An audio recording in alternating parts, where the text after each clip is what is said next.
Hi అండి, మీకోసం మంచి రెసిపీతో వచ్చా. అదేంటంటే బీరకాయ మసాలా కర్రీ చేసి బీరకాయల తోకలు కట్ చేసేయాలండి.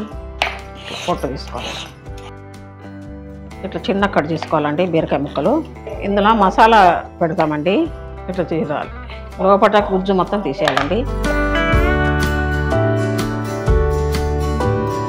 అన్ని బీరకాయలను ఇలానే కట్ చేసుకోవాలండి. బీరకాయలు ఇలా కట్ చేయడం అయిపోయిందండి.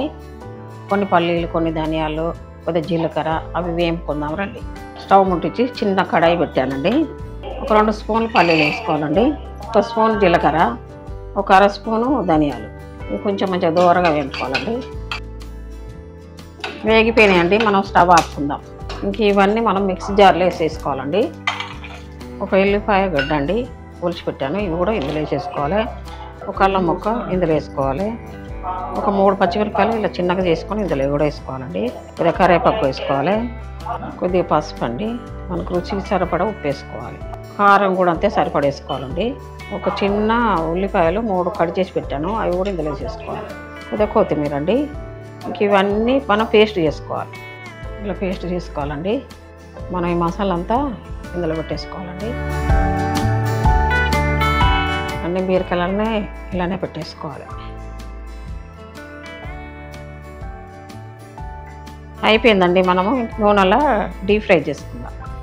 నూనె వేడెక్కిందండి. తాలింపు గింజలు, జీలకర్ర, ఆవాలు, ఈ బీరకాయలు ఒక్కొక్కటి ఇలా పెట్టేసుకోవాలండి.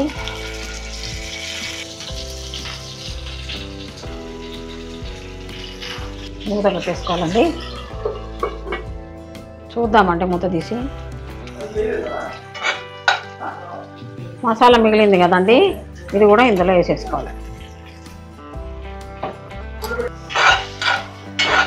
ఇది కొంచెం మంచిగా కలుపుకోవాలండి ఈ మసాలా అంతా. కొంచెం మూత పెట్టేద్దాం. చూద్దామండి మూత తీసి. కొంచెము నీళ్ళు వేసుకోవాలండి. ఇదే దీంట్లో కలిపి పోసేసాం. కొద్దిగా మంచిగా ఉడకాలండి. చూద్దామండి. ఆయిల్ పైకి వస్తే ఇంకా అయిపోయినట్టే మనకు. ఇంకా లాస్ట్లో కొత్తిమీర వేసుకోవాలండి. కొత్తిమీర వేసుకొని ఇంకా స్టవ్ బంద్ చేసుకోవాలండి. మనం బీరకాయ మసాలా కర్రీ ఒక ప్లేట్లో తీసేసుకోవడమే. ఇంతేనండి, బీరకాయ మసాలా కర్రీ రెడీ అయిపోయిందండి. ఈ బీరకాయ మసాలా కర్రీ చపాతీకి, వేడి వేడి అన్నంకు చాలా బాగుంటుందండి. మీరు కూడా చేసుకొని కామెంట్ బాక్స్లో తెలపండి. నచ్చిందండి వీడియో? నచ్చితే ఒక లైక్ కొట్టండి. మరో మంచి రెసిపీతో మీ ముందుకు వస్తా. బాయ్.